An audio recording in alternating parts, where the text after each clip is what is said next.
eu senti essa necessidade de passar de volta para a comunidade o que eu sabia, até para entender o que eu já estava, como eu posso dizer, deixando passar, porque já é muito natural para mim e isso é ruim, eu preciso estar atenta sempre a tudo. E eu sempre fui muito inconformada com isso de não ter conteúdo nacional, sabe? Então, a barreira do inglês para algumas pessoas dificultava a entrada delas no mercado, porque elas não sabem inglês, não conseguem ler, e aí eu falei, não, vou ter que fazer alguma coisa. Então, eu resolvi fazer essa parceria com a Ari, que é minha amiga.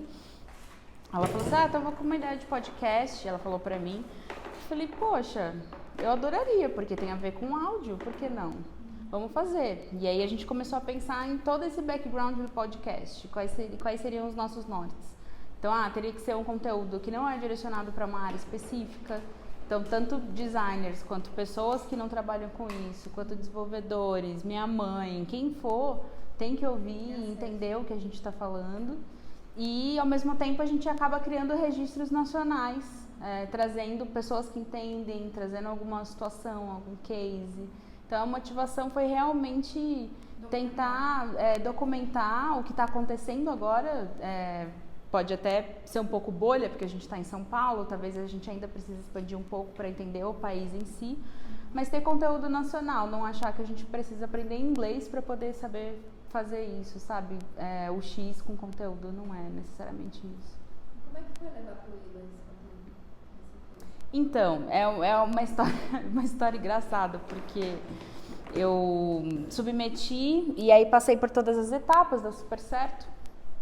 Só que eu tive um acidente de saúde. Eu tive que fazer uma cirurgia no joelho.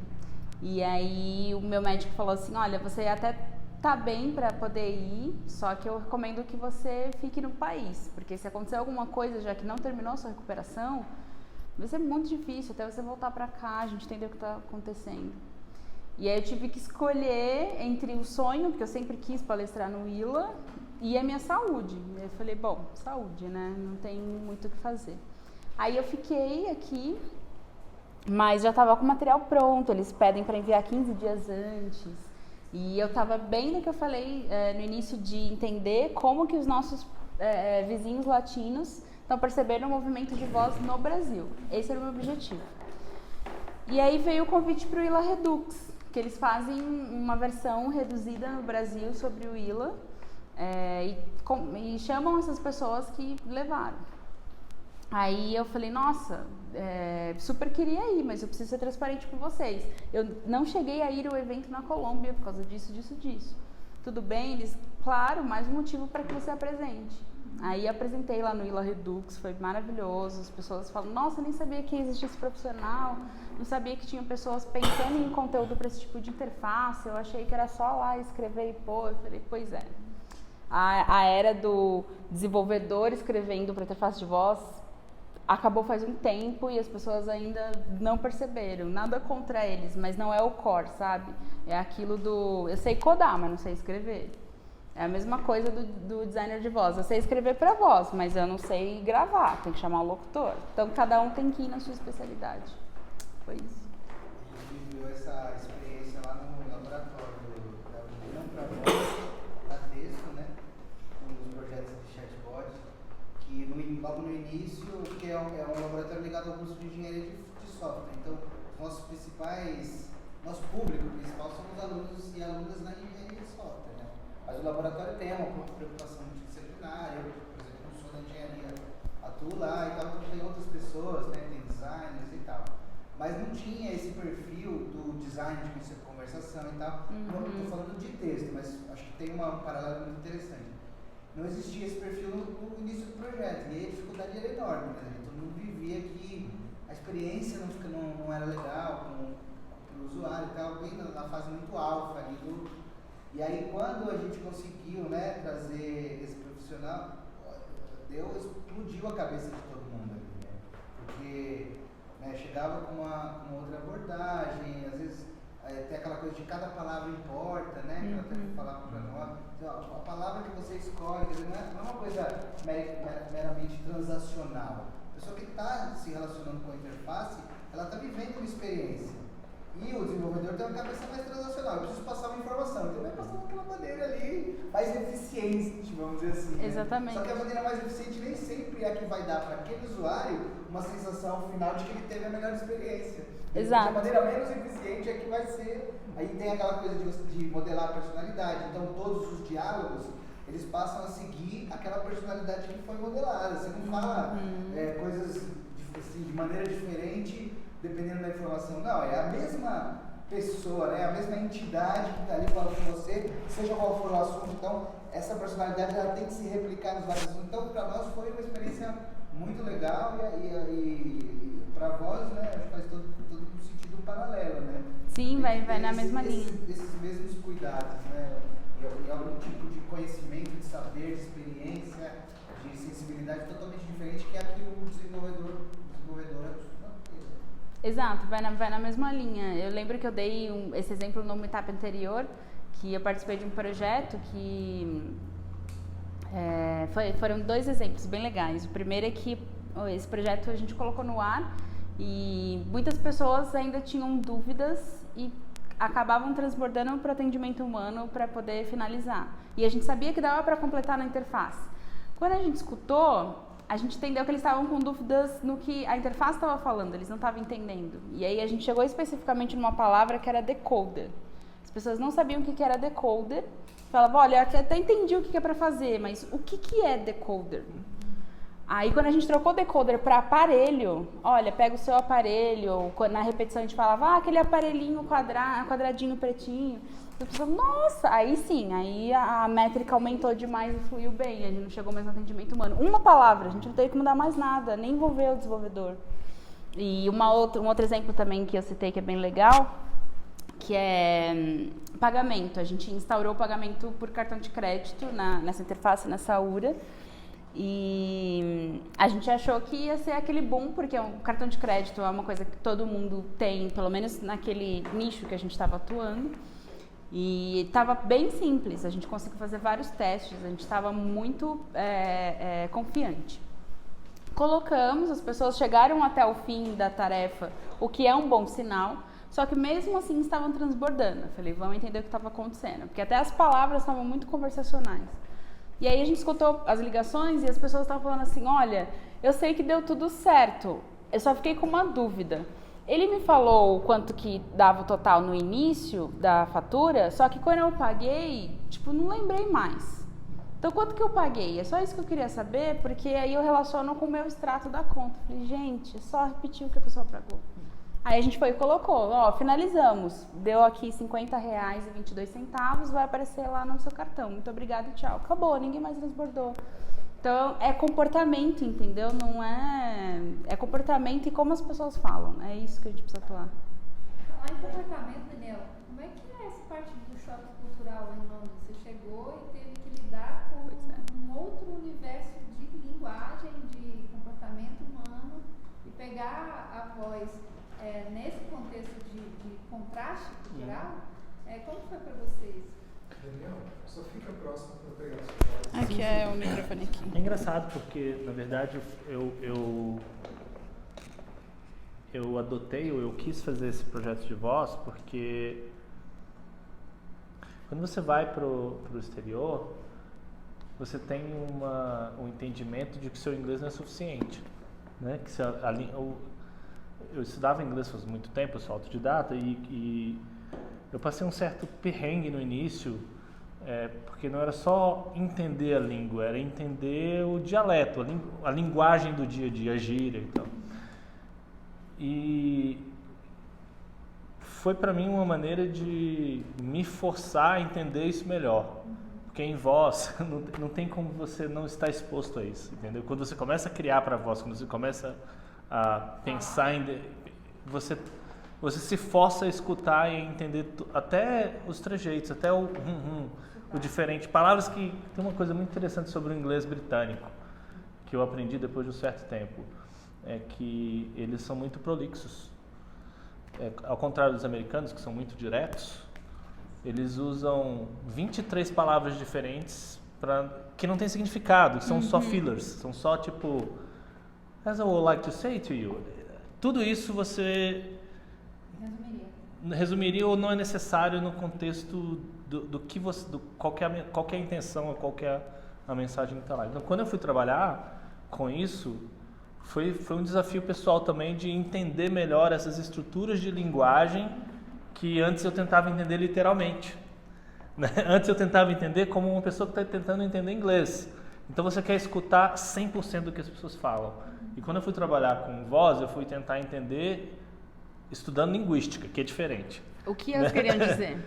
O que eles queriam dizer e quais são os maneirismos de linguagem, quais são as... É engraçado que tem um cara que é inglês, que chama Paul Grice. Sim. Que é um dos bambambãs, né? As máximas. Que ele tem as máximas de Grice, que ele fala sobre cooperação. Quais são as características da linguagem que fazem com que uma determinada conversa possa ser considerada como uma conversa cooperativa. Significa que você tem um avanço. Eu estou conversando com você e a gente está não só trocando informação, mas tem uma intenção de cooperar. E ele tem quatro coisas, né? Então eu tive que entender as máximas de Grice para conseguir aplicar na maneira como eu entendia a linguagem inglesa e como eu projetava para isso, né? Que é qualidade, quantidade, relação... E modo. E modo. que são critérios que você consegue utilizar para analisar a linguagem e quando você vai projetar, você usa isso também, né? Amanhã no curso, por exemplo, a gente vai ver uma coisa que a gente estava falando aqui, que é confirmação, né? Estratégias de confirmação fazem parte de ser cooperativo, de ter relação. Assim, às vezes você acha que não precisa daquela coisa, mas ela precisa para ter um fechamento na conversa. Que é uma maneira natural. Quando você compra uma coisa, é isso mesmo, né, cara? É 52 mesmo? É. Uhum. Então, se você desenha a sua interface sem considerar isso, você está desviando das máximas de Grice. Então, para mim, culturalmente, eu tive que aprender isso, porque eu não tinha conhecimento suficiente da linguagem e sem... Vivência, assim. A minha experiência de aprendizado lá em termos de linguagem, acho que foi... Não sei se eu sou... Como posso dizer? Não sei se eu domino para interface de voz o inglês como eu domino para o português, porque português é minha linguagem nativa. E tem várias outras coisas que vão além do sentido das palavras. Eu acho que é uma coisa muito importante que eu aprendo, que eu tenho que aprender na língua inglesa, que eu domínio na língua portuguesa, que é muito bacana que você estava falando de tom e voz, né? Que é como você expressa tom para conseguir guiar as pessoas em determinado momento. Em inglês, quando você não é não nativo, você demora muito tempo para chegar lá. O seu uso de linguagem ele é plano comparado com o seu uso nativo da linguagem. Porque esse tom a gente aprende escutando as pessoas conforme a gente vai crescendo. Quando eu comecei na sala de inteligência artificial no Brasil, a gente estava num ponto que a gente queria saber em que ponto a experiência do usuário se aplicaria aos diálogos em si, né, o diálogo escrito. E aí a gente foi pesquisar, assim, existem metodologias hoje, como que o mercado está abordando isso? E aí eu achei uma pesquisadora que ela chama Jéssica Lindon. Parece que ela é suíça, ela fica mais ou menos por ali na Europa. E aí, o estudo dela foi baseado na interação homem-robô. E ela viu, assim, são vários estudos, vários artigos que ela tem publicado, e uma sequência de coisas que ela veio descobrindo, né? Ela começa contando que um dos problemas que aconteceram no Japão foi que se existia uma alta tecnologia, os robôs estavam vindo com processamento, com uma qualidade tecnológica muito alta, mas eles não interagiam com humanos como deveriam interagir. Então, assim, a máquina, ela estava muito boa, mas a finalidade dela e a interação com o humano foi um entrave muito grande. E aí eles descobriram que existia um método de se aplicar, deixar um negócio mais direcionado. E aí ela vem contando esse estudo para direcionado. E como que a gente trabalha isso, e ela veio falando um ponto que eu achei interessante, que o diálogo são coisas que acontecem e a gente não percebe. Às vezes você está conversando com alguém e aquela conversa flui. Você tem uma interação, você está gostoso conversar com aquela pessoa. E às vezes você tem um entrave. A conversa como se fosse mentalmente, eles falam sobre um arrastamento, né? A conversa flui ou a conversa ela trava. E isso depende muito dos mecanismos de linguagem que você utiliza. E aí ele tinha até dado alguns exemplos assim interessantes, que o usuário, quando ele fala, eles colocaram algumas experiências, fizeram algumas experiências com a Siri. Então, eles colocaram assim, ela falando de um jeito, de 3 jeitos, né? E aí colocaram usuários para responder desses 3 jeitos que ela está falando. E o usuário, ele tendia a responder igual ela, por exemplo. Uma vez ela falou pausadamente, por exemplo, qual é o seu nome? E aí o usuário, ele falava assim, meu eles viram esse tipo de comportamento sendo induzido pela forma como você está se comunicando, né? Que isso faz o usuário, ele acompanha a linguagem para que tenha uma fluidez no diálogo. O brasileiro é autenticamente zoeiro também, né? Eu, quando fiz meu TCC, foi sobre chatbot e eu fiz uma pequena amostra de pesquisa para poder apresentar sobre isso. E a maior das reclamações que eu recebi na entrevista era a linguagem, porque as pessoas tentavam conversar e não era bem interpretado, ou o robô falava roboticamente e a pessoa falava como humano. Então eu vi, através dessa pesquisa, que a dificuldade do usuário não é na tecnologia em si, em aprender a usar, em estar envolvido com a tecnologia, mas é a forma como ela é apresentada. Então é na linguagem, muitos relatos, que foi cerca de 170 pessoas que eu fiz, e a maioria relataram, em todas as gerações, teve gente de 10 anos até 60 anos que fizeram a pesquisa, e todos relatavam a mesma coisa, que era a forma de falar, a forma que a interface interagia, que não era uma coisa fluida, que era uma coisa muito robótica e às vezes desistia no meio do caminho, porque era mais fácil deixar um aparelho, um robô de lado e resolver por mensagem do que tentar uma interpretação por voz. Poxa, que legal. Esse estudo da Jéssica, ele traz um ponto assim também, que ele fala assim, que hoje a gente ainda não tem robôs que trabalham a experiência do usuário de uma forma muito mais calorosa. Então, assim, até porque a gente não tem ainda curadoria nesse nível. Aí ela deu um exemplo, que assim, se você chega pra Cortana, por exemplo, e pergunta qual a temperatura hoje? E ela responde assim, olha, hoje está fazendo -4, vai nevar, prepare um casaco. Esse é o máximo que hoje a gente consegue chegar de próximo, né? Tipo, prepare um casaco, tá frio.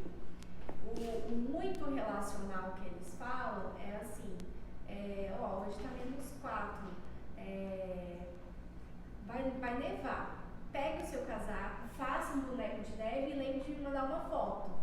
Esse é o muito relacional. Por que a gente ainda não consegue chegar nesse muito relacional? Porque talvez o sistema, aí assim, o usuário responde num nível muito avançado, achando que a máquina já tem esse tipo de entendimento, né? E aí eu pode responder. Mas eu acho que também, pela pesquisa, entende que tem que ter também da interface o entendimento do usuário, porque eu vi que muita gente tinha um perfil de ser mais direto e tinha gente que era mais prolixo. Então tem gente que prefere estar fazendo 4 graus. Pronto, acabou. E tem gente que, olha, tira foto, não sei o quê, se o sistema, por exemplo, falasse assim, olha, lembre de tirar uma foto, e o usuário respondesse, olha, tirei uma foto muito massa, olha só. Ela falou assim, massa? Por quê? Você tirou uma foto de massa? Pode gerar incapacidades irreais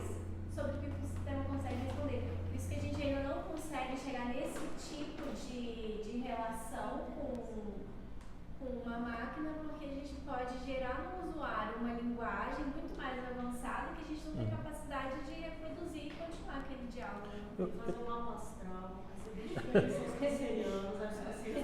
cancerianos, Você sabe que eu acho que a tecnologia existe. Eu acho que a tecnologia que permite, por exemplo, que a gente consiga ter experiências extremamente personalizadas a partir dessas trocas, inclusive entender, não, essa é uma pessoa mais direta, essa é uma pessoa mais conversacional, e ter tom de voz específico. Acho que a tecnologia existe. Acho que o que não existe é a quantidade de escritores ou designers conversacionais para colocar essa camada em cima da tecnologia. A Amazon fez um estudo recentemente falando sobre, eles estavam comparando os skills que usam voz robótica, a voz tradicional da Amazon, e atores. E eles descobriram que os skills que usam voice actors, né, atores de voz, eles têm 30% a 40% mais de conversão. Então, assim, por mais que a gente consiga desenvolver essa relação com as vozes robóticas, e você vê, por exemplo, várias crianças, pessoas idosas, elas falam: Alexa, qual o tempo hoje? Ah, não sei o que, obrigado. As pessoas respondem para as máquinas como se fosse gente, porque é muito difícil você abstrair. Só que a gente não projeta pensando nisso. A gente não projeta no relacionamento. Eu acho que a gente é muito tecnicista. É como a galera de URA. Eles estão contando o tempo, mesmo sendo a URA automática, se conta o tempo. E não é sobre o tempo, é sobre a qualidade do serviço. Se a gente começasse a avaliar essas experiências de áudio e voz no sentido relacional e de experiência, em vez de eficiência e tarefa, eu acho que a gente vai chegar num outro nível, porque é uma coisa que você constrói ao longo do tempo. Assim, é a interface de voz que conversa com a propaganda, que conversa com o vendedor, e tudo tem o mesmo caminho, tudo tem o mesmo mindset, a mesma filosofia. Eu acho que tudo isso está aí para ser desenhado, não está sendo. E uma coisa é a gente pensar em comportamento, que é o que está começando a ter de pensamento, e outra coisa é coletar dados de personalidade dessas pessoas, né? Que é aí que a gente vai proporcionar fazer um desenho personalizado. Hoje eu sei quais são as decisões comportamentais. Então, usa mais de manhã, gosta mais de comprar do que de resolver problema. Isso tudo é comportamento. Mas a personalidade é onde está. Eu não estou captando a personalidade da pessoa. Aí não dá para fazer algo tão específico assim. Já aconteceu na experiência de vocês de ter um projeto em que alguns desses dados são usados para produzir diálogos distintos conforme os dados, ou ainda nós estamos, vamos dizer, na parte mais do broadcast? A gente não está lá. A galera está tratando com broadcast, entendeu? Esse é um problema, porque a tecnologia existe, cara. Quando você usa um skill de Alexa, ele está primeiro gravando a sua voz o tempo inteiro, né? E você tem os algoritmos de linguagem natural, então os dados estão lá, inclusive sei lá, vou dar um exemplo aqui que eu vejo que acontece frequentemente. As pessoas gritam com a Alexa. Você já percebeu isso? Não. As pessoas falam alto, elas falam: Alexa! elas falam, as primeiras vezes que você vê as pessoas... Da mesma coisa com o telefone, na URA. Sim. Quando você, em vez de digitar, elas falam não sei o que lá, a pessoa fala alto, natural. Por quê? Assim, o comportamento existe, a onda sonora está lá, os dados estão sendo capturados, mas o desenho não se aproveita disso, entendeu?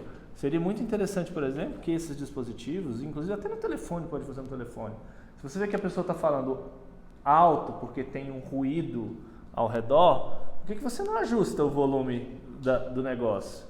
Se você vê que a pessoa está falando e você... Hoje a gente tem tecnologia que detecta a emoção na voz. Tem APIs abertas para isso, entendeu? Sim. Se você liga numa Aura, por exemplo, de seguro, e você ouve que a voz do cara está estressada, a voz está falhando, por que você não encurta a jornada?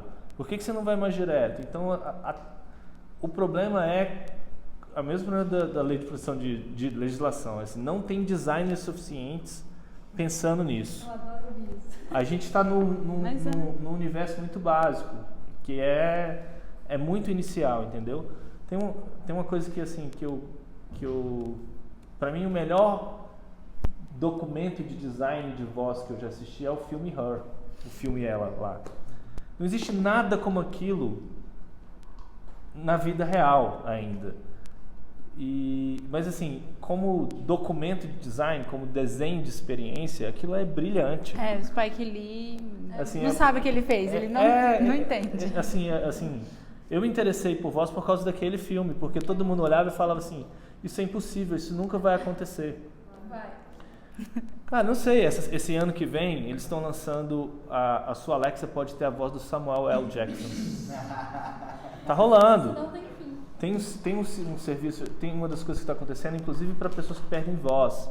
Tem serviços que gravam a sua voz, então você lê uma sequência de 1.000 ou 2.000 palavras, e ele grava todos os fonemas possíveis, então ele emula a sua voz.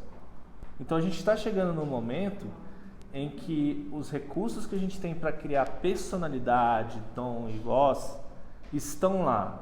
O que não existe é o pensamento, é o design. Não vejo nenhum Spike, não vejo ninguém fazendo nenhum documentário, nenhum filme conceito para uma interface de voz daquele nível. Tá faltando um roteirista, tá faltando... Porque a tecnologia está lá, entendeu? E eu acho que tem um potencial enorme da gente conseguir mudar isso muito rápido, entendeu? Teve um projeto que eu participei, mas que não chegou nessa profundidade do que a gente está falando aqui. Mas eu achei que foi o máximo de personalização assim, que eu já vivenciei. A gente estava numa situação que o Palmeiras tinha ido para a Série B. E o cliente falou assim, olha, a gente tem a base aqui das pessoas que são palmeirenses. E a gente tem certeza, sempre tem que ter um motivador nesses casos de board, né? Tem certeza que o nosso chefe vai ficar pé da vida se ele vê isso não sendo tratado direito no atendimento. Então não era uma motivação do usuário, era uma motivação do negócio. Então a gente gostaria que vocês fizessem alguma coisa. Eu falei, bom, já de ter o mailing já é muito bom, porque a gente já sabe com quem a gente está falando. E aí a gente conseguiu pensar nisso, assim, nessa situação mais emocional. O cara tá lá, tipo, mal porque o time dele foi pra Série B, mas ao mesmo tempo ele quer acompanhar, porque vai que o time sobe.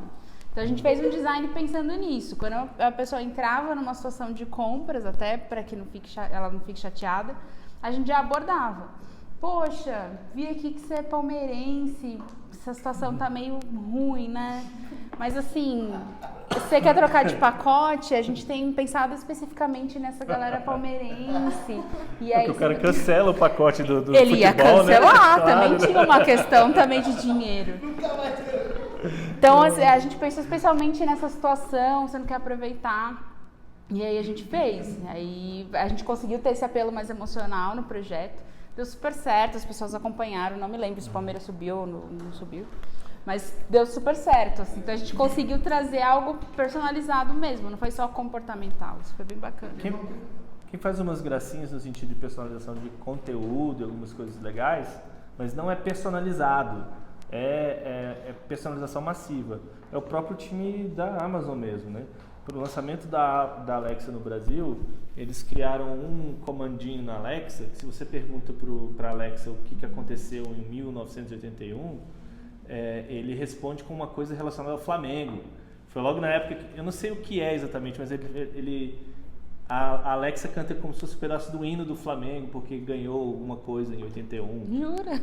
Então assim, começa a acontecer. O problema é que normalmente essa brincadeira está muito no contexto do marketing e da propaganda.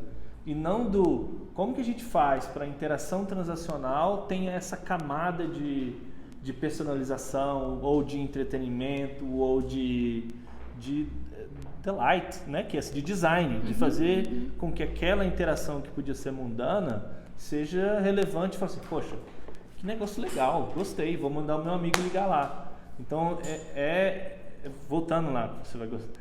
Se a gente tem designers de interação pensando em como fazer com que essas interações rotineiras, transacionais, elas tenham uma experiência atrelada, as pessoas vão ter uma relação mais natural com a tecnologia e a experiência que você estava falando não vai acontecer, porque, sabe, você vai acostumar a ter isso de volta e você vai estar mais aberto, você vai estar criando esse hábito de conversar com a máquina, né? Então, eu tenho uma pergunta, aliás, é até um tema que eu estava pensando para o chatbot lá para o próximo ano, que é humanização de uma interface conversacional, né? Eu queria que, isso em parte já discutimos aqui, mas eu queria que cada um me fale o que tem de conceito de vocês, e juntando experiência, o que é humanizar para você e o que é humanizar para você. Gosto desse momento filosófico. Pinga fogo. Eu acho que, assim, sendo mais ampla possível, para a gente não tornar específico algo que não tem que ser, quando a gente está falando de humanização, não tem como especificar. Eu acho que humanizar é você sentir que a máquina não está tentando ser máquina, ou não conseguiu ser máquina, ela tentou ser humano, porque ela não consegue de fato ser mas ela tentou. Então, a partir do momento que ela deixa de falar quando eu interrompo, a partir do momento que ela sabe que eu vou entender aquela palavra em A e não a B, tem vários aspectos que tem a ver com a humanização. É você sair de uma interação com aquela máquina e falar assim, olha, uma pessoa poderia ter reproduzido isso e, tipo, daria tudo bem. Então, é você fazer com que o usuário abstraísse total de que ele está falando com uma máquina, apesar de isso ser consciente. Ele não vai se enganar. É diferente do você receber uma ligação, como eu já recebi, por exemplo. E aí, tipo, a interface fala assim, alô, queria falar com a Janaína e ter um som por trás. Eu falei, cara, eu trabalho com isso, eu sei que isso aqui é uma máquina. E ela está tentando se passar exatamente por humano. Então, isso é o bad humanização. É o bad humanização. O good humanização eu estou assumindo que eu sou máquina, mas eu estou me esforçando para ser o mais humano possível para que role. Tem que ser transparente. Tipo, muito. Uma das grandes perguntas que me fazem é, Jana, meu bot não faz muita coisa. Eu assumo que eu não faço muita coisa, ou eu deixo o usuário descobrir e aí rola aquela coisa, tipo, não consigo fazer isso, só consigo fazer X. Falei, cara, você tem que ser transparente. Fala que você faz isso, mas isso não quer dizer que é pouco. Às vezes, pra ele é muito. Então, você fala, olha, eu consigo ajudar aqui você fazendo A, B e C. Tô melhorando nisso. Posso te ajudar nesse sentido? Acabou, ele já vai sentir que você está querendo fazer uma cooperação e está querendo conversar. E você não está tentando enganar. Exatamente. A gente tinha, só um parênteses, a gente tinha lá na bot, no laboratório, uma coisa de que ela admirava a inventividade, a criatividade humana, ela se colocava como robô, mas era uma admiradora da inventividade e dava o seu máximo para poder atender os humanos pela admiração que ela tinha, mas é uma coisa nessa pegada mesmo, né? Precisa ter... Tenta servir o máximo possível. Precisa ter esse feeling de empatia seguindo um tom em voz próprio. Então tem máquinas que vão falar, infelizmente não deu certo a transferência bancária que você queria fazer. Tem máquinas que falam assim, não deu certo. E ela tá sendo empática do mesmo jeito, só mudou o tom. Então não é falar assim, erro 404. Nunca vai ser humano isso, cara, nunca. É muito engraçado esse negócio de humanização sobre a perspectiva de que é uma máquina, né? Quando você vê, por exemplo, o filme Wall-E, que tem robô, né? Ou o R2-D2, que também é um robozinho baixinho, né? Eles não têm focalização, mas tem uma personalidade, tem uma coisa ali que com o tempo faz com que você se identifique com aquele personagem e você tem um momento que fala, pô, isso aqui não é mais um robô, isso aqui é o R2-D2, isso aqui é o Wall-E. Então, na verdade, isso só pode ser construído a partir de um esforço humano, de um redator, sabe? Tem que ter paixão. A pessoa que está construindo aquela interação, ela tem apreço pelo humano e ela está se esforçando para criar uma sequência de pequenos momentos que no tempo transforma aquela coisa como uma coisa humanizada, uma coisa humana. E tem um outro lado para mim que é o seguinte também. Isso a gente está falando de entretenimento, né? Tem uma colega de trabalho que chama Emily Sapton, que trabalhou com Cortana e tal, né? uma coisa muito irritante também quando as pessoas querem ser engraçadinhas demais nessas coisas, entendeu? A primeira coisa tá lá na pirâmide básica de Maslow. Resolve o problema do cara primeiro e depois você seja engraçadinho humano, entendeu? Porque se você não resolve nisso, você está violando uma expectativa. Mínimo. Porque assim, realmente, vamos ser bem sinceros, as pessoas vão sempre preferir falar com outros humanos. Sim. Então, se você só tem como opção falar com as máquinas, resolva o meu problema primeiro antes de fazer a piadinha. É que trazendo para o contexto da vida real, é aquela pessoa que você vai conhecer agora e ela já é super brother. Então ela já chega, já, sabe, batendo nas suas costas. E aí? Calma.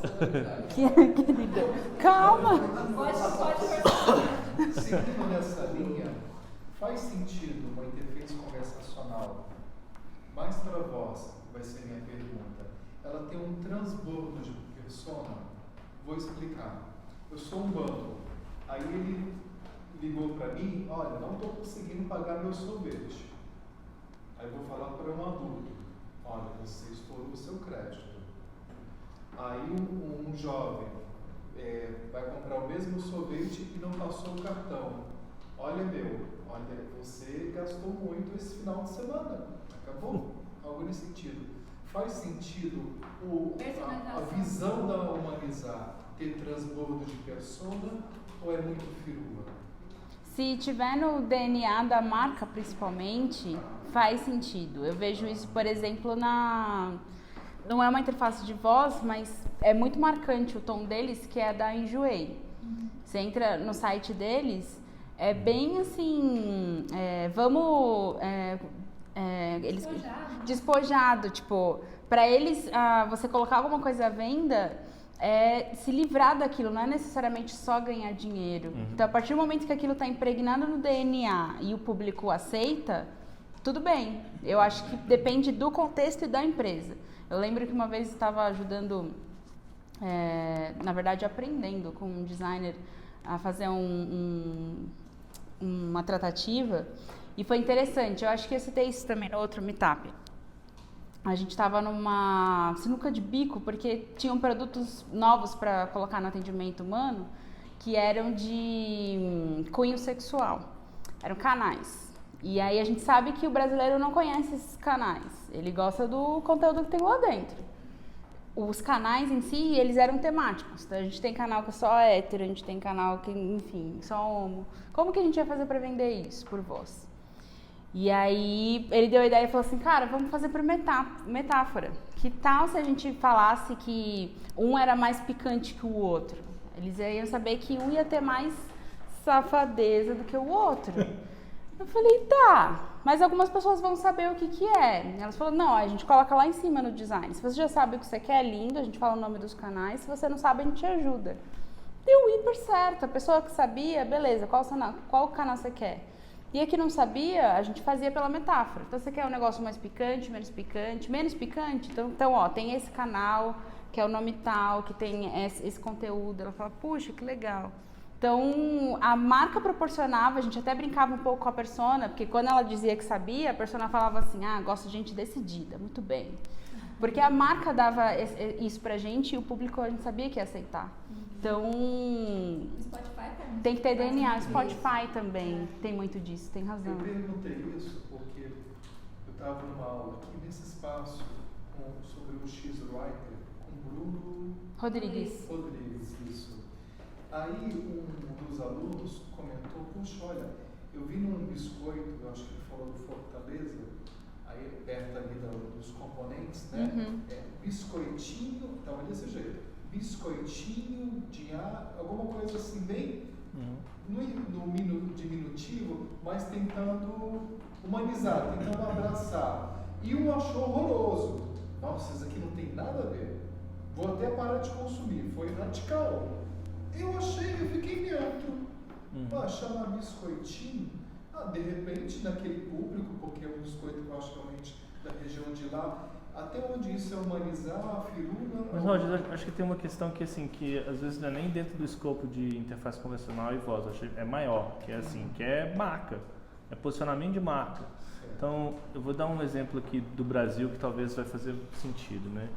O Nubank, por exemplo, quando foi criado, ele foi uma marca criada para jovens de sucesso que entendem ter um cartão de crédito como um símbolo de status. Era essa a linguagem do Nubank, entendeu? As pessoas adoravam a marca porque a marca tinha o seu cartão vinha numa caixinha roxa. E tinha um quê de exclusividade? Tinha um quê de exclusividade. Então, Tinha assim, ser indicado para entrar. então tudo que é pensado no contexto da marca era para ser jovem, era para ser descolado, entendeu? Então isso faz sentido para aquela marca. E normalmente o que acontece dentro de brand, de posicionamento de branding, é o seguinte: as marcas que elas têm isso desde o início do DNA, elas conseguem flexionar tom e voz. Às vezes você consegue fazer uma coisa séria, mas ainda está dentro da voz da marca e não soa como um tiozão. Normalmente as grandes marcas que não têm definição clara de público, elas tentam usar isso e soa terrível. Aí você pega uma marca que é muito tradicional e de repente ela está falando de uma causa que não é dela, usando uma gíria que não é dela, e aí fica, sabe, tipo você, nossa, que esquisito, entendeu? Então se o posicionamento de marca existe lá, antes de você estar usando tom e voz nos canais, nas interfaces, tudo fica mais fácil, né? Tudo fica autêntico, fica verdadeiro. Por exemplo, se você levantar a mão, se eu perguntar nessa roda aqui, qual que é a linguagem da Natura, vocês vão me dizer claramente, talvez um conjunto de palavras ou um conjunto de visual, de fotografia que lembra a Natura. Você bate o olho e olha. Será que a Avon tem a mesma coisa?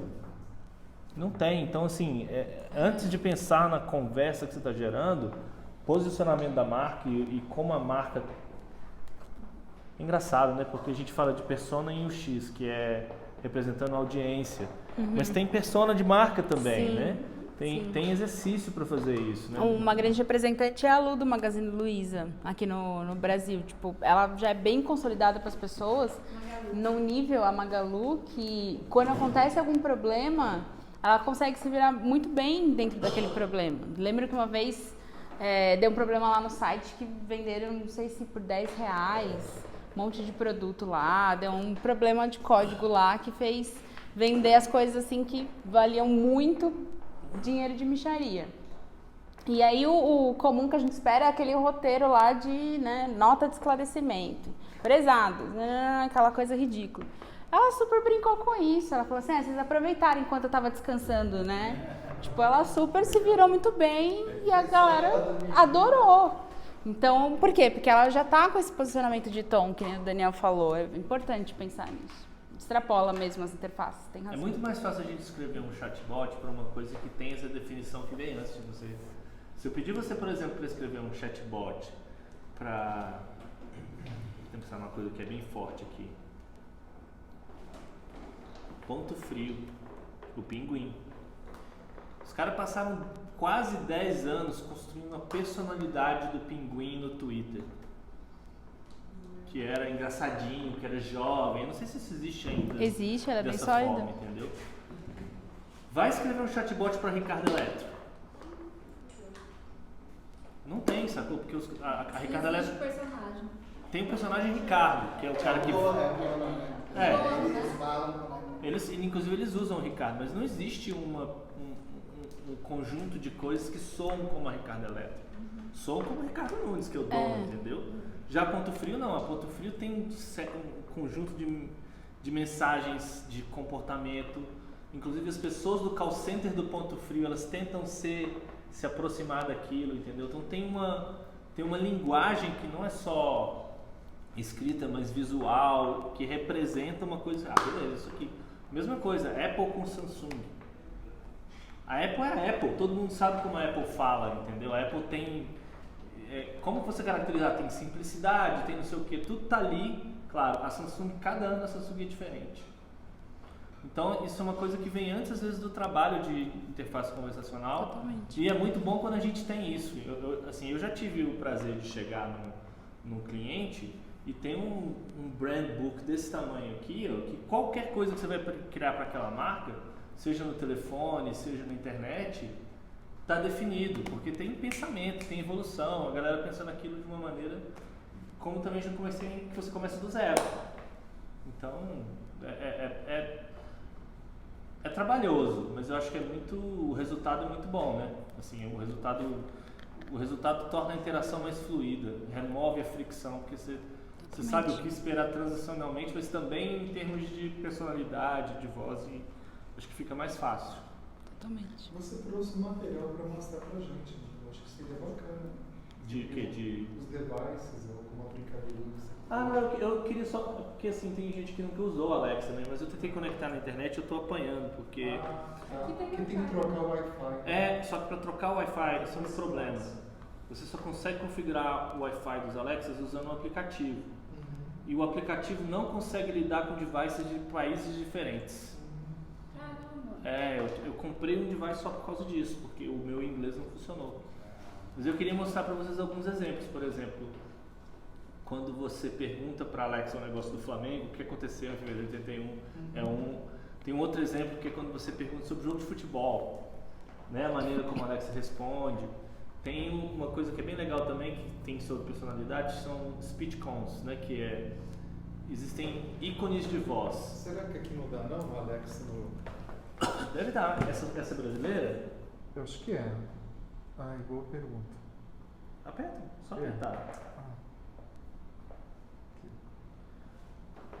Alexa, quanto foi o jogo do Cruzeiro? Ontem no Campeonato Brasileiro de Futebol, o Grêmio ganhou do Cruzeiro de 2-0 na Arena do Grêmio em Porto Alegre. Então vou mostrar aqui em inglês para vocês verem a diferença de tom. Porque eu achei que o trabalho que a Amazon fez no Brasil foi muito bom no sentido a atriz que eles escolheram, a maneira como fala. Ela não tem um sotaque de paulista ou de carioca, é um sotaque neutro. Vou perguntar aqui. Alexa, how was the Liverpool game yesterday? On Wednesday, Liverpool beat Everton 5-2 in a Premier League match. They'll play in the Premier League tomorrow at 1 p.m. away against Bournemouth. Vocês notam como a voz da Alexa em inglês é mais robótica, é mais quadrada? E ela não tem entonaçãozinha. Aqui, não é que ela está torcendo pro Cruzeiro, mas parece que tem uma coisinha, né? Então, isso é uma coisa que é até difícil de descrever e falar. Você tem que trabalhar e flexionar. Você que grava muito, você sabe, porque você dirige o voice actor. Quando ele está gravando, você fala assim, não, o pitch está errado, não, está terminando muito rápido. Então, o tom não é esse. Né? É um trabalho. Aqui, por exemplo, a gente daria um coach de que está sendo muito jornal, tá parecendo que ela está falando uma notícia, não que ela está dando uma resposta. Então esse trabalho que é parte do diretor de criação, do UI designer, na maioria dos skills ou na maioria das URAs não existe. É simplesmente escreveu lá e gravou qualquer... Então é um trabalho muito valoroso, assim. Eu gostaria de ver isso acontecendo mais. Eu acho que tem oportunidade de fazer as duas coisas. Tem uma transação, um fluxo, uma interação que funciona, e essa outra coisa que faz com que a ligação sinta... É da emoção. Sinta uma coisa boa, sabe? Aqui foi amigável, parece. E aqui é documental, como você falou. Né? Total. Quer tentar mais algum outro? Pede notícia do dia no Brasil, pode ser? Pode. Notícias de Brasília. Você quer ouvir as suas notícias de qual provedor? Você pode dizer CNN, Fox News, NPR ou CNBC. CBN.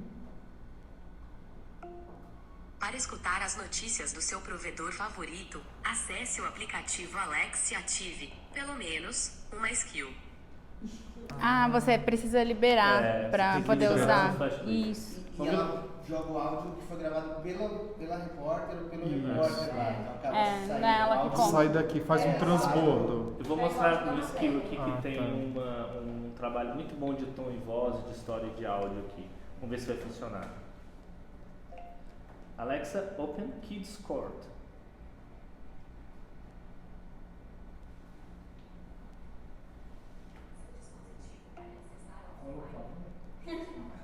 Saiu ali.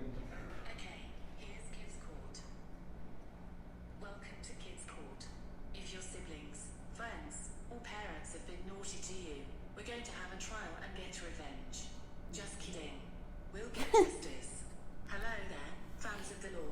Do you want me to settle your case, or be a judge in the trial of the day? Be the judge. Eu vou parar para explicar isso, porque assim, ele usa a voz tradicional da Alexa, mas ele, na hora que ele escreve o skill, ele usa SSML, que é a linguagem de marcação para voz. Então você consegue ajustar a velocidade, você consegue ajustar, tem umas expressões tipo espanto e não sei o que. Dá pausas. Então você consegue, porque é mesmo que você faz isso em URA, no Isso, sistema da URA, na hora de Não é gravar. um voice actor, é o próprio.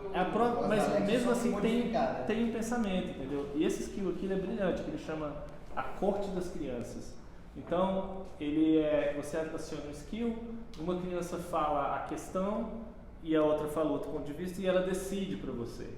Então tem várias maneiras de você elicitar esse tom na escrita, mas também na configuração desse SML. Então, tem várias coisas bacanas que dá para fazer. Eu vou abrir o outro aqui que é da BBC, vamos ver se funciona. Eu acho que no Paranoia de um Sonho do Futuro, né, lá em português, também ela tem uma entonação bem excêntrica. Tem? Ela faz um uhu assim. Qual o contexto? Paranoia de um Sonho do Futuro, é um skill novo aqui que foi lançado recentemente. É um jogo ou é só um jogo? É tipo um jogo, uma história interativa. Né? Eu queria aproveitar um pouco dessa experiência que você comentou até do device estrangeiro, do brasileiro. Por exemplo, se eu comprei um device estrangeiro, eu não consigo usar ele direito aqui, eu consigo fazer skills para ele ou vice-versa. Como que é essa experiência, por favor? Os devices novos, a Echo Dot nova, você já consegue. Se você comprar lá, você foi para cá. Para desenvolver a sua conta de developer da Amazon, você consegue desenvolver em qualquer país. Então, qualquer país onde a Amazon está, você consegue, dentro do seu developer console, você escolhe, entendeu? E para cada país eles têm uma voz. Isso. E tem também as vozes da Amazon Poly, que são, para alguns skills não funcionam, mas para alguns países funcionam. Então, o seu skill pode ter uma voz masculina, se você quiser, entendeu? E a Amazon lançou agora nos Estados Unidos que eles chamam voz neural, que eles usaram machine learning para melhorar a entonação e a voz parece muito mais natural. Então você consegue ler um pedação de texto que parece menos robótico. Esse negócio está assim, a gente está tá na pontinha. Daqui a pouco essa tecnologia vai ser tão incrível que você não vai perceber tanto que se é um ator ou se não, porque está ficando muito bom. Assim, Por que tem essa diferença do Google Home? No Google Home eu posso invocar notícias e vai me trazer. Por que no Alexa eu tenho que ativar? É a característica do Alexa, porque eles chamam de flash briefing. E você tem que configurar. Inclusive você cria skills que são skills flash briefing. Vamos dizer que você tem uma agência de notícia, você pode criar o seu flash briefing da sua agência de notícia. Você pode fazer, por exemplo, você pode fazer chatbots brasileiros. Já fizeram isso. Você analisa, tem que é um tipo diferente de skill que é só de notícia, entendeu? E ele pode ler o conteúdo usando a voz robótica, ou você pode ter um arquivo de áudio que é acho que até 10 minutos. A CBN usa o áudio deles, a BBC, inclusive, eles lançaram no UK agora. O flash briefing deles é personalizado. É com a voz do ator e você consegue, durante o flash briefing, falar: quero mais disso ou mais daquilo. Porque eles notaram que é um hábito normal das pessoas. Quando elas começam a rotina do dia, elas falam: liga a luz, me dê minhas notícias. Então isso é um comportamento natural para esses dispositivos. Então, para esse recurso flash briefing, eu tenho que ativar no... Você tem que ativar. No Alexa. Eu achei engraçado porque normalmente ele tem um default, né? Mas o meu funciona com a BBC ou com a CNN. Porque eu estou acostumado mais com a da Google. E da Google, deixa eu abrir aqui o Assistant. Eu uso mais a Alexa, mas eu acho, por exemplo, que algumas das interações do Google Assistant são melhores. Assistente, estou aqui para o que você precisar ao longo do dia. Você pode dizer alguns destes comandos para começar. Toque notícias. O que me faz ganhar o dia é poder ajudar você. Como posso ajudar? Toque notícias. Essas são as notícias mais atuais. Aí já tá. Mas não tive que ativar nem nada. Mas vocês perceberam como o tom dele mudou na hora que ele falou de novo toque notícias? Mas então, eu acho que tem a ver... toque, notícia. Não quero que você me ajude, eu quero que você toque a notícia. Pirâmide de Maslow. É tudo isso. Mas eu acho que tem a ver também com as empresas em si. Como as empresas querem se posicionar também, Rogers. Porque o Google a gente conhece como um buscador. E é importante que ele continue com essa característica, mesmo proporcionando uma interação diferente agora que é por voz. A Amazon não, é uma empresa de entregas, vendas, então eles não têm muito interesse em buscar ou já fazer algo direto. Eu acho que tem a ver com isso também. Eu achei que podia ser com importunar também, não. Para você ter ele, você tem que fazer o opt-in. Se não fizer o opt-in... Eu acho que tem sim essa explicação técnica, mas também. eu também acho que tem a ver com o posicionamento que ela quer dar. Tem um produto deles que é o Google Notícias, né? Também tem isso, né? Então, E essa semana algumas empresas já lançaram o uso do Assistant para abrir direto uma tela do aplicativo dessa empresa. Então, se você pegar, por exemplo, o próprio Nubank, acho que é a RAP que entraram nisso. Se você entrar no Assistant e falar, ok, Google, mostra o saldo da minha conta no Nubank. Puf, ele abriu o aplicativo e já mostrou o saldo. E a Siri também tem sem isso, vocal. né, Sem nada. A Siri está fazendo o que eles chamam de Siri Shortcuts. Deixa eu ver se vai funcionar aqui. Siri, take me home.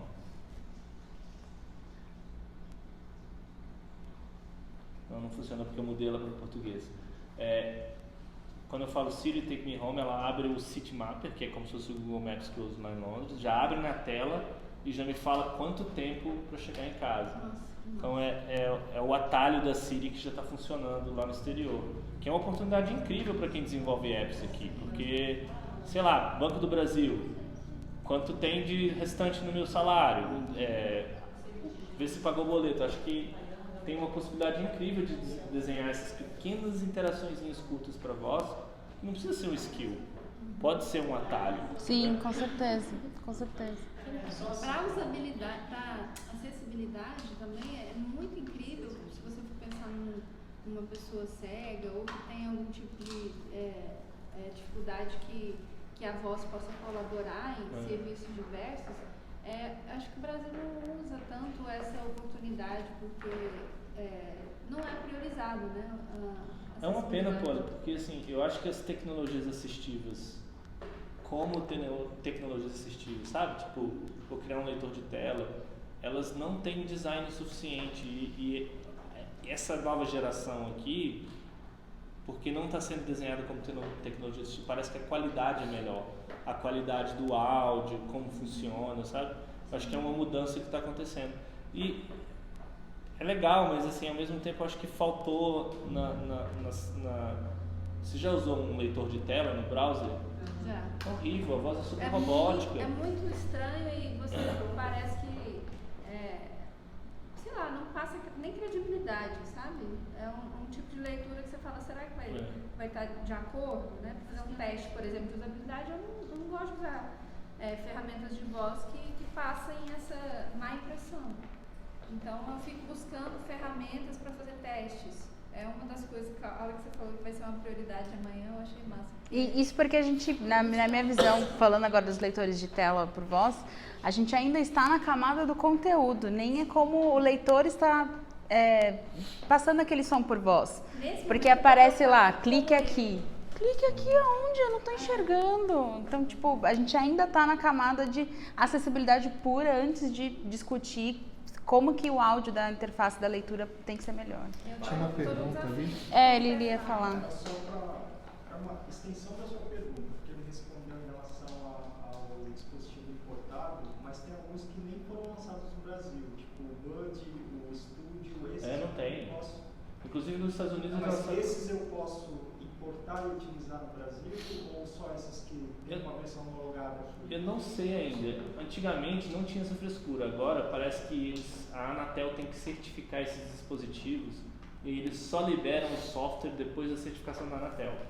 Entendeu? Uhum. Antigamente você trazia e funcionava. Agora tem uma trava, entendeu? Mas é engraçado, você falou de dispositivos.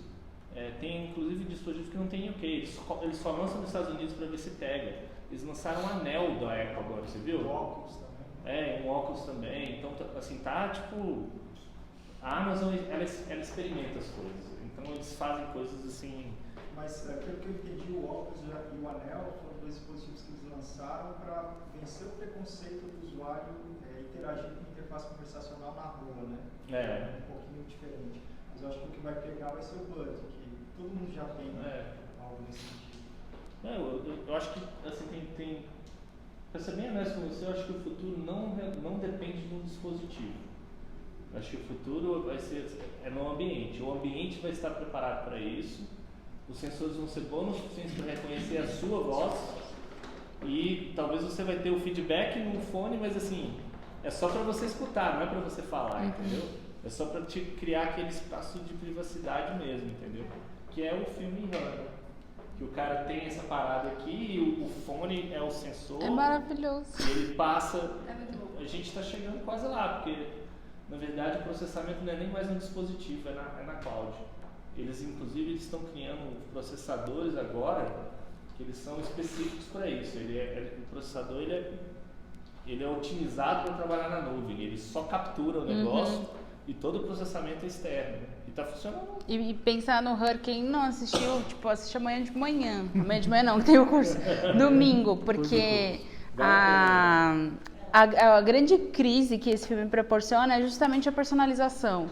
Ela é muito forte no início, só que aí quando vai avançando o filme, ela vai sendo contra a pessoa, o fato de ter uma personalização. Então é bem enigmático, assim, bem filosófico. E quando vocês falam de humanidade e essas skills de você colocar o traço da humanidade na máquina, ser valorizado isso é muito valioso, porque a gente ouve muito, né, que as máquinas vão... Aí a hora que você falou, não sei nem por onde começar, né? Eu também tenho essa abordagem, assim, quando falam disso, né? Tem muita gente mesmo que escreve artigos sobre o quanto a gente está vendo, né, a substituição do trabalho pela máquina.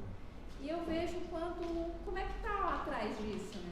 Como é que está o background, o que está sendo feito para que isso seja melhorado e mantido. Que a manutenção, eu acho que é um dos grandes desafios do Chaves, assim, de modo geral, porque a gente vê muita coisa estourar e morrer, né? Aí, para manter e para funcionar, tem que realmente ter um trabalho sério por trás. Com certeza. Imagina o seguinte, você tem um website, que é um website de uma instituição grande, tem 5, 6 mil páginas e tal. Toda vez é a mesma novela. De 2 em 2 anos, o neguinho vai fazer um redesign do website. E aí, você faz um redesign, pensa o conteúdo todo de novo, desenha todas as telas. Em 2 ou 3 meses, o site já está velho. As pessoas não pensam na manutenção do conteúdo. O conteúdo é o que é importante. Então, eu acho que voz tem uma vantagem nesse sentido, porque às vezes é menor. Sabe? Não tem muita quantidade. É o conteúdo em si, ele nem tem dimensão da quantidade. Então é mais fácil, mas o pensar em conteúdo, para mim, acho que é o que vai conseguir fazer com que a gente... É por isso que os podcasts estão em ascensão? Não sei, eu acho que o podcast está em ascensão porque a gente está também muito sobrecarregado de tela, sabe? Você está lavando uma loucinha ali, você está escutando uma coisa, cria um certo... Áudio é um negócio muito confortável, pô. Eu acho que quando os podcasts começaram, a gente não tinha tanta gente produzindo, hoje tem tanta coisa boa, sabe? É uma... Se você for pensar nas radionovelas, na era de ouro do rádio de 50, que é onde começou a se popularizar áudio no Brasil, mesmo sendo para rádio, a galera ia na arquibancada assistir a gravação. Então, isso também trazia uma magia. Imagine quem não estava ouvindo. Já tinha. Eu ouvi um podcast que eu sugerindo uns que já são com vários atores, tipo uma radionovela mesmo. Exatamente. Eu acho que a era, como estava falando nisso, a era do áudio está voltando. Acho que a gente está tendo dispositivos com alta fidelidade, sabe? Eu não sei como é aqui no Brasil, lá no Reino Unido, uma caixinha que soma Sonos, que parece uma coisa pequenininha assim. Tem umas caixinhas Bluetooth que a qualidade de áudio é tão incrível que antigamente era um sistema hi-fi com uma caixona assim, custava milhares de dólares. O Echo Studio tá nesse nível, é esse que eu tô querendo pegar. É uma caixa da vontade, sabe? Sim, é o maior que saiu agora, né? Acho que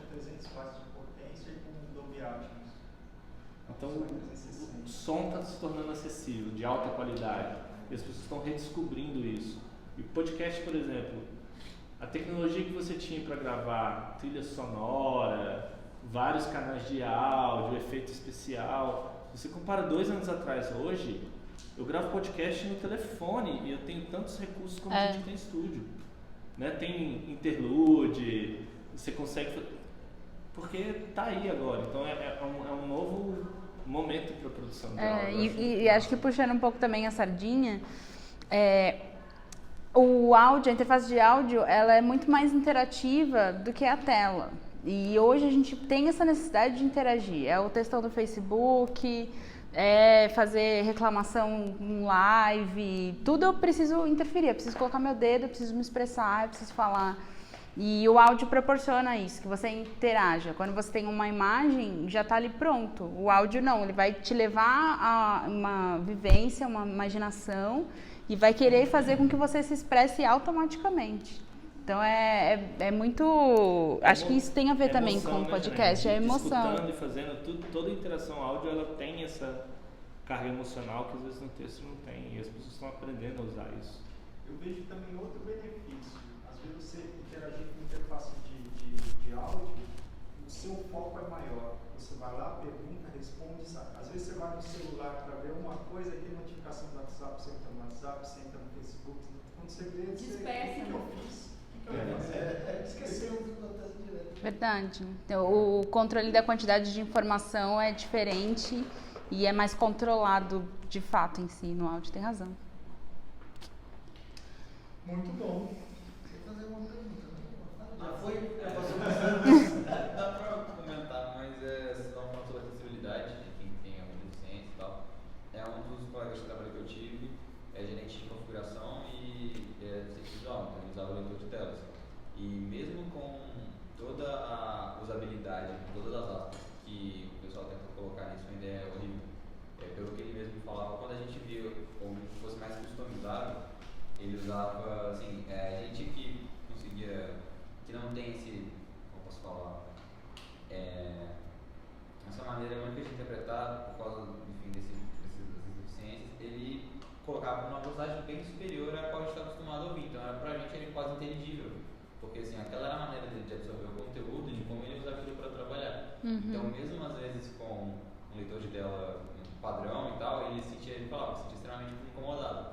Porque assim, quando a gente vai consumir conteúdo, ok, tudo bem, a gente não está tão focado naquilo, mas por exemplo, para o trabalho, que, como disse, a gente de configuração, então imagina montar um log de alguma coisa para um leitor de tela.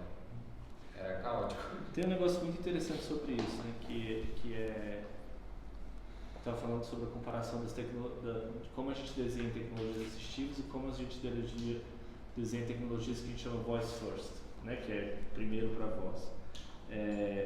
Eu acho que deve ser muito frustrante para o deficiente visual escutar os textões que a gente coloca no website, independente da qualidade do leitor de tela. Porque quando você está criando um website, acho que a galera não consegue pensar em progressão, sabe? Os websites eles não são desenhados que tem um bloco de texto, que tem um link. A galera joga aqueles calhaus de texto.